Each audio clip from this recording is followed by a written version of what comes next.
to our channel. That's me, Maria Dixon Asunta. For today's video, walang bobo, nasa SM kami. Pero tignan nyo, bumili kami. Thank you. Ito yung akin, ito yung mini tsaka mabit ko. Flavor strawberry yung kanya. Yan yung sa kanya. Akin white.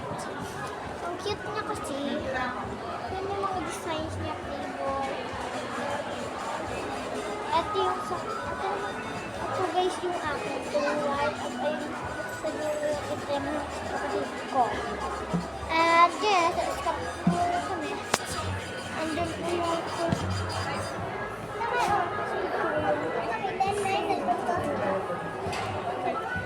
yung crispy cream. Mamaya po, gagawa akong sa TikTok. I-follow niyo ako. Sana po bumalik yung subscriber ko dati. Nagsimula po ako mag-vlog dati nung Oppo pa po yung ginagamit ko, 7 years old ako. And nag-lag po yung phone ko na yun. Kaya hindi na po ako nag-vlog. Ito, yung account na to.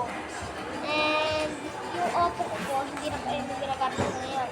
Ito na po Redmi. Kakabili ang photo kanina. Pero po nag-vlog na din ako. Tayo, vlog din ako. Magpa-vlog din ako. Ganun yung itsura ng cellphone ko, guys. Ganun din po yung akin, pero po red yung akin. Red po yung sa kanya, pink po yung sa akin. Tingnan yung favorite niya, pink. Black, white ako. Favorite ko kasi yun.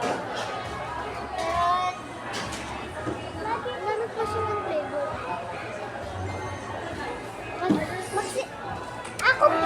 Ako po guys, nagsimula pa akong mag-vlog nung ilang taon na ako. 4 years old siya. 4 years old po ako, nag-vlog na po agad ako. Pero po hindi niya pinapost nung 4 years old siya. Ngayon lang 5 na siya.